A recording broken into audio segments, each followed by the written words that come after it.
आजमगढ़ और रामपुर की parliament seat से बीजेपी जीत गई। कौन जिम्मेदार है इसका? किसको आप बोलेंगे कि बी टीम, सी टीम, डी टीम, ई टीम बोलेंगे? मीडिया के जानकार लोग जो हमसे ऑफ द रिकॉर्ड बात किए थे, हमसे कह रहे थे कि नहीं हो पाएगा समाजवादी पार्टी से।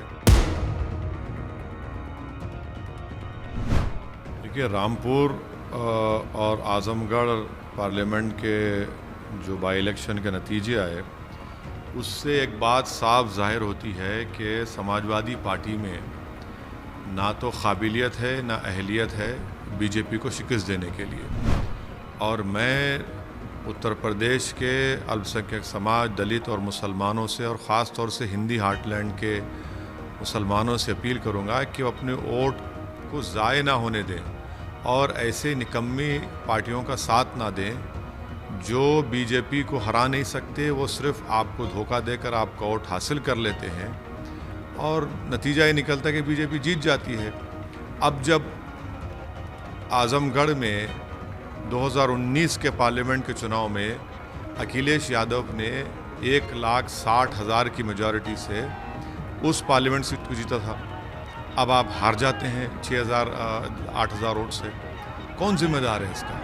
दूसरी बात यह है कि अब ये दो आजमगढ़ और रामपुर की पार्लियामेंट सीट से बीजेपी जीत गई। कौन जिम्मेदार है इसका?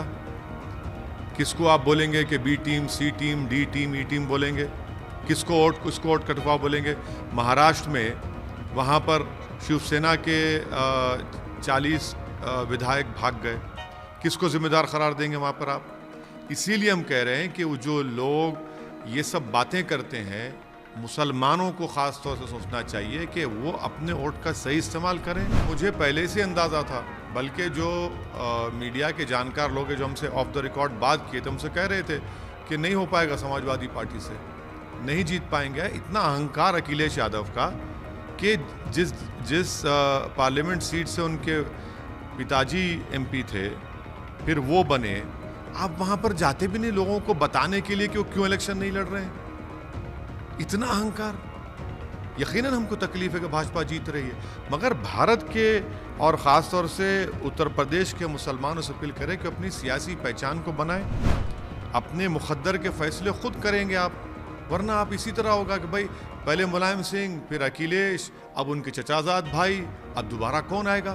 भाई गुड्डू जमाली को वोट देते तो क्या हो जाता? क्या आसमान गिर जाता? और यादव वोट खुद डिवाइड हो गया वहाँ पर। और आप मुसलमानों को बोलते हैं कि अरे भाजपा को हराना है। अरे भाई, आप नहीं हरा पाएंगे भाजपा को। हम ये बात विधानसभा के चुनाव में कह चुके हैं। मार्च में उसी पार्लियामेंट के क्षेत्र में आपने 4 या 5 विधानसभा जीती, आज आप हार गए। भाजपा जीत इसलिए रही है क्योंकि इन पार्टीज़ में ना काबिलियत है, ना अहलियत है, ना वो करेज ऑफ कन्विक्शन जो बोलते हैं अंग्रेजी में, ना इंटेलेक्चुअल ऑनेस्टी को वो भाजपा को हरा पाएंगे। इसीलिए तो भाजपा जीत रही है।